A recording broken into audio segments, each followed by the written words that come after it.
I'm here with Beth-Stutzman on the fishing pier at Rotary's Island Mill. The Thunder Bay River is behind us, and I've heard that at one time there was a lot of traffic on this river. And why was that, Mary Beth? That's right. Our bay, Thunder Bay, outside of Alpena and Thunder Bay River, used to be filled with shipping boats and freighters because we were a major port for the shipment of goods like lumber. Our town was built on the logging industry, so we always had logs being floated down the river and loaded up at docks up and down Thunder Bay River and shipped out to help build the rest of the nation. So this was a hot spot for shipping.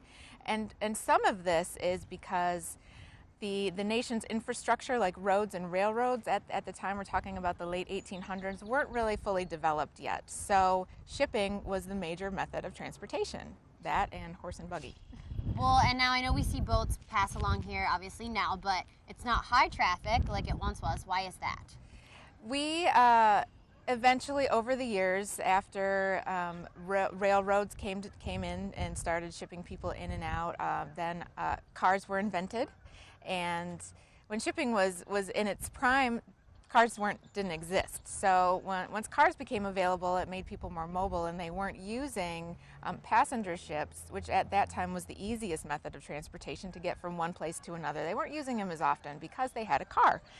So families had cars, and they would share with neighbors, and they would carpool, back when carpooling was original, and go to places that they needed to go on the developing roadway system around the United States. And so that's really how we saw, when we started to see a decline around the turn of the last century.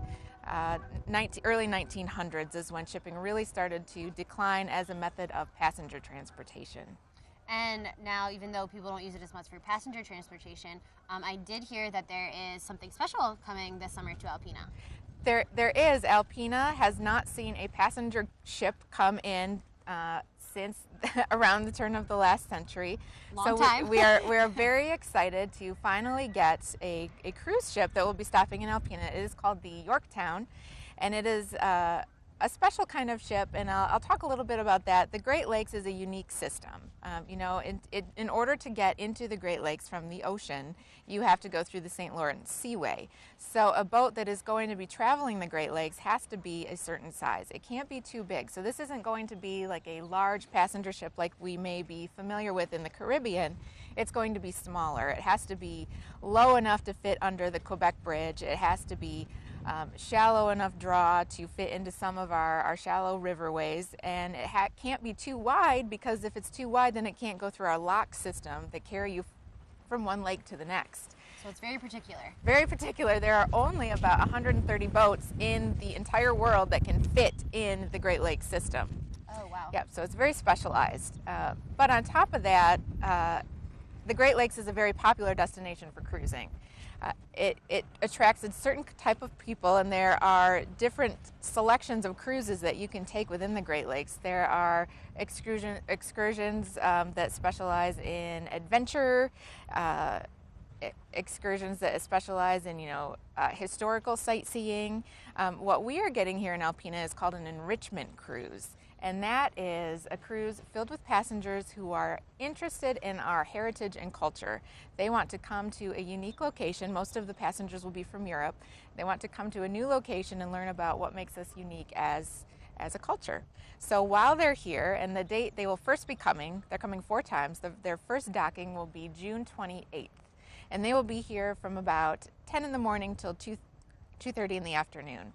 They will be going to visit the Great Lakes Maritime Heritage Center, and they will also be going up to view some of our lighthouses in Presqu'île. So they will get a good sampling of what makes us unique as far as our maritime culture, and they will also be looking at birds, birds of the area. We see them every day. Yeah, I didn't even think anything of that. We don't think it's very interesting, but these folks, it'll all be new to them. So it's very exciting to be able to share some of that with them. And you said most of them are coming the whole way from Europe?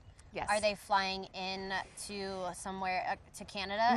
Is that where it's starting? Yeah, you're correct. Most of the Great Lakes cruises start in Canada, and they do view ports on all sides of the border. But one thing that is really special for us as a community is that the whole community will benefit from passengers getting off and seeing what we have to offer, and traveling through downtown and shopping and spending money here. So it really is something that is a welcome sight. Yeah, that's really exciting for Alpena. Like you said, it brings in tourists, brings in business for the community, so that's really great. Yes. All right, well, that'll be something to look forward to for this summer, and continue to tune in on Tuesdays as Mary Beth continues to inspire Alpena.